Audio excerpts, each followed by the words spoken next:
அனைவருக்குமே குடியரசு தின நல்வாழ்த்துக்கள். குடியரசு தினம் இந்தியாவில் ஒவ்வொரு ஆண்டும் ஜனவரி 26ஆம் தேதி கொண்டாடப்பட்டு வருகிறது.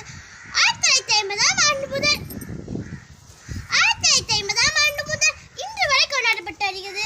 குடியரசு தினம் தேசிய தினமாக கொண்டாடப்படுகிறது. குடியரசு என்பதற்கு மக்களாட்சி என்று விழா. 1950 ஜனவரி 26 இன்றுதான் இந்திய அரசியலமைப்பு சட்டம் நடைமுறைக்கு வந்தது. இந்த அரசியலமைப்பு சட்டத்தை இயற்றியவர் டாக்டர் அம்பேத்கர். இன்று நம் நாட்டின் தலைநகர் டெல்லியில் குடியரசுத் தலைவர் மூவர்ண கொடியை ஏற்றி இந்திய முப்படை வீரர்களின் அணிவகுப்பு மரியாதை ஏற்றுக்கொள்வார். நன்றி, வணக்கம். ஜெய்ஹிந்த். வாழ்க பாரதம். அனைவருக்கும் வணக்கம். வாழ்க பாரதம், வளர்க பாரதம், வாழ்க பாரதம், வளர்க பாரதம். இந்திய சுதந்திர நாடிதுவே, குடியரசாக மலர்ந்ததுவே. இந்திய சுதந்திர நாடிதுவே, குடியரசாக மலர்ந்ததுவே. மன்னர் ஆட்சி மறைந்ததுவே, மக்கள் ஆட்சி மகிழ்ந்ததுவே. மன்னர் ஆட்சி மறைந்ததுவே, மக்கள் ஆட்சி மகிழ்ந்ததுவே. அரசியல் சட்டம் பொதுவாகும், அன்பே நமக்கு மதமாகும்.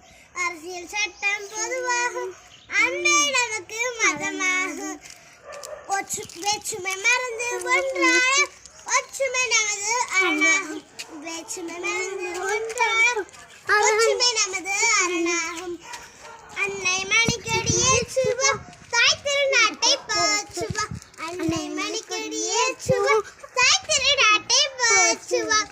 வாழ்க பாரதம், வளர்க பாரதம், வாழ்க பாரதம், வளர்க பாரதம். நன்றி, வணக்கம்.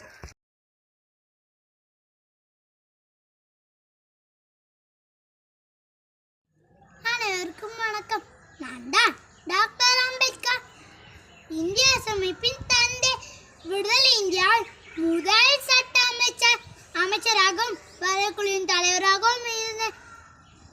எனக்கு பாரத ரத்னா விருது வழங்கப்பட்டுள்ள. நன்றி.